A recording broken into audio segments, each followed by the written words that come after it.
Welcome back to Climates Meet the Methods. Meet Forestry.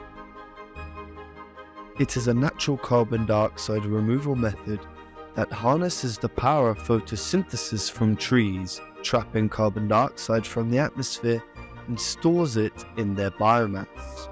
We mainly work with two types of forestry here at Climate: reforestation and afforestation.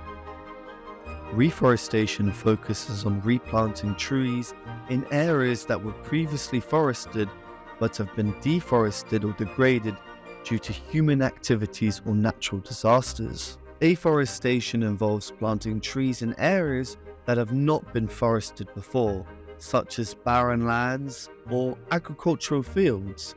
This process aims to establish new forests where none have existed previously, contributing to carbon sequestration and biodiversity conservation.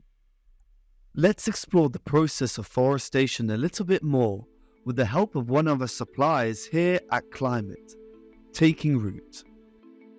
Taking Root was formed in 2008, so it's been around for about 15 years.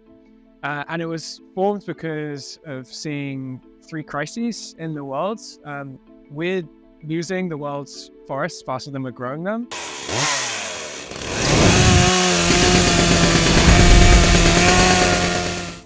And as a result, that's contributing to the climate crisis, it's contributing to the nature and biodiversity crisis, and it's also contributing to a livelihood crisis for all the people that rely on forests around the world.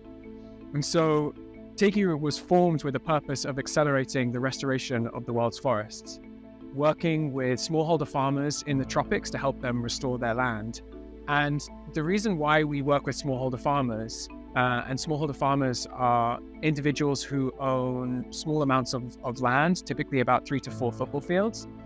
And the reason why we focus with smallholder farmers is because even though individually they own very small parcels of land, together, collectively, they represent an enormous opportunity to restore forests, nature, and to remove carbon from the atmosphere. And so Taking Root was set up to figure out how can we help these smallholder farmers restore the lands that they own and manage, and grow forests back so that we can restore the world's forests.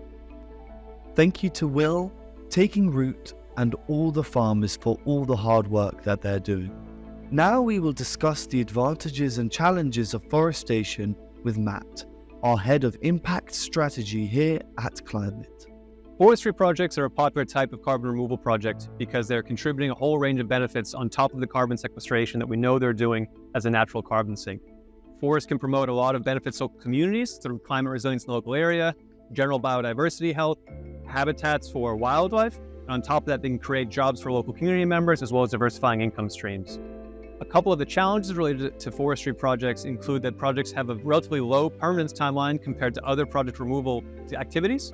This means that there's a relatively high risk of carbon going back out into the atmosphere, either from man-made factors like deforestation or natural factors like forest fires or pests or plagues.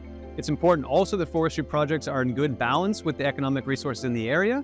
So while forests can promote better biodiversity health, it's important they're not taking up resources the local community needs for other things, particularly when it relates to water or agricultural practices. Forestry projects as well can do a really great job of bringing benefits to communities through carbon financing, and it's important that local communities are the ones that receive a big portion of the financing from the projects. For that reason, it's best that communities are actually involved in the design of the projects as well as their implementation and monitoring. Thank you for those great insights, Matt. In conclusion, by harnessing the regenerative potential of forests, we can help recover lost biodiversity, bring benefits to local communities, and mitigate climate change, creating a greener and healthier planet for generations to come.